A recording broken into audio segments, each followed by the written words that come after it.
tia de ma ni nyina oye ni nyina ono nso ye ntua kakra ka sa aban ne mfa kwasia tia de ma ni nyina oye ni nyina ono nso ye ntua kakra ka sa aban ne mfa kwasia ono no anya hwe ono be ye vice no call the nimu akosi bebi ayedi ose me mpa politics nso me nko na Kennedy Japan se miana na me se me mpa president so afa mi kwa mo se ye ti bi da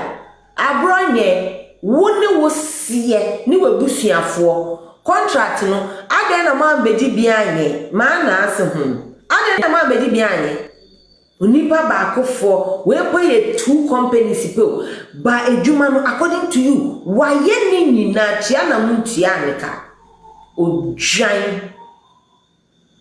Ministry of Education ka ho wa fan ka ho show why ye adwuma so o Ministry of Education akwase ye o kasama Bawumia onim se adwuma no sumpo ken aye 1.1 billion nimpo ken wan fa no na nka ho. What an amazing philanthropist. Adwuma no ye so onye yo ka Abronye anka se adwuma po onye ye we na wo wunye adwuma betwi di invoice aba kwasia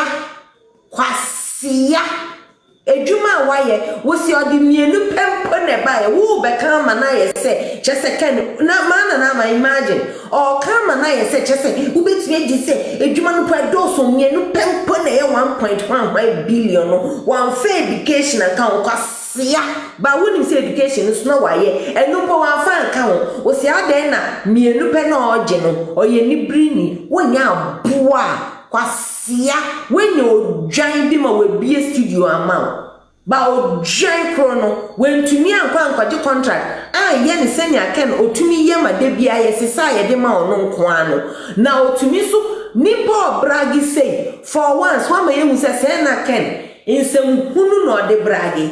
na nka bind ka 1.1 billion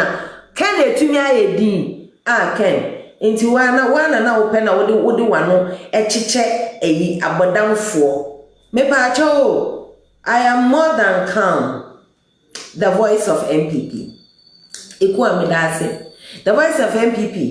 say ye pese yen ka no kra Abronye tiem na otena hoye ha be say you won't go and say calm down. Sure you be saying more fire. Nenu masem trese Kennedy Japan ye ma na edwuma bebre waye ni nyina ba MPP for mwantia neka na ye hwiye no mepa acho nka mo onye invoice instantly na nka onye invoice after enye transitional period no beba abeji ni sika ha humble voice of oye mencrophone bi on odo no kra na me ba se me be ka enwumre yo me kan to enya amansio mama me fa wona mo no ma pie okro so ehwe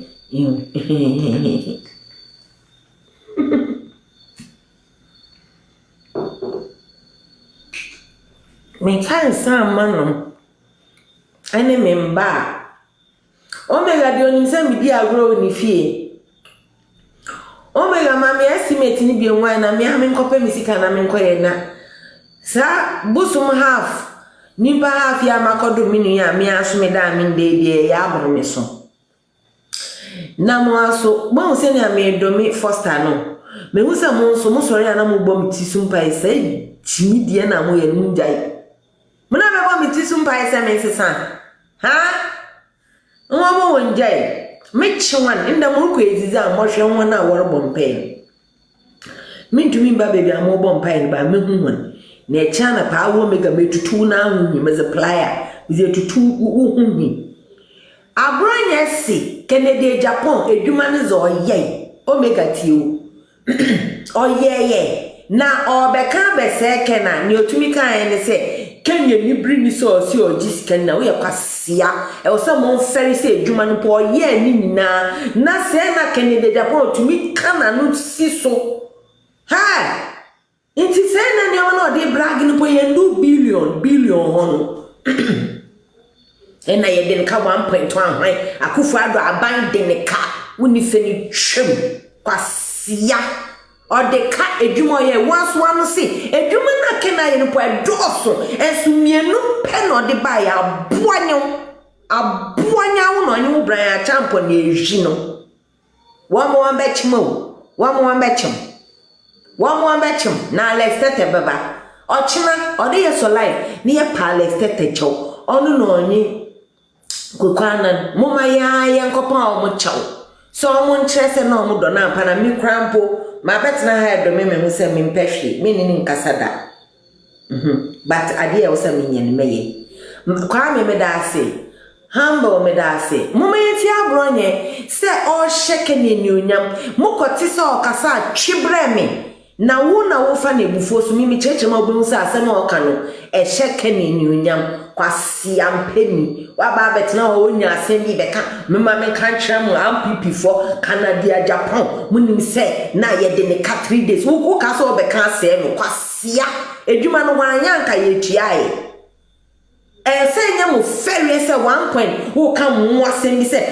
aban sika de entua ni na odwan wona wo yire Porsche ade na man kwaje edwuma ni bi na mo anya na mo wi am de ache say ye MPP fo edie ye de ache mo kwasia montie bebi e de pa na eba montie omega montie because no no de 10 million contract any year nkete mano enti wanfa she 10 million contract eyanketenkete maken enye onu no okan yedu pepe so ye beka se nyamisi ye beka se onua enye onua no beka se ye mia kwasia wo kura ujitum second edwuma no waye bebre sika ne busu ama 10 million enye scale so ken malami mpenta me wo mutunyam ye Jesus 10 million susaman kwasia wapo uji dasi se edwuma no ye abua senka ken wanya nka wodi measurement akoto nka sise ubekwa kwa live no ho kwasia waye wiensu no obagini sika wambisamwa da kopim da mo riye. So that stupid guy no more friend or fellow Ghanaians machine a video be na the way amami buofu ne about Jimmy or a rich hospital awako prepare health professionals ni security personnel or more machine the video are all justifying India or yes and it's so annoying. Nyabutene video no a very short 2 year come back, let's do this proper analysis ni Kenyans asem and to Ghana full 3. Help me stop this blood until one of them one of the nurses came out and said, "Oh, Bram, Pachoma, mention my mention why." Went inside, bought some gauze, and guess what? I should go and buy gauze or cotton. Like I should go and buy something. I'm like, madam, me play na mumba de meshame na mumpepa de no. Me nkoto gauze say, and I'm paying for no, and your corruption the hiomo. So it's like it's some kind of a personal attack. You me paying for me. Say. Yes, we all know. But when you look at me in the face, when I make sure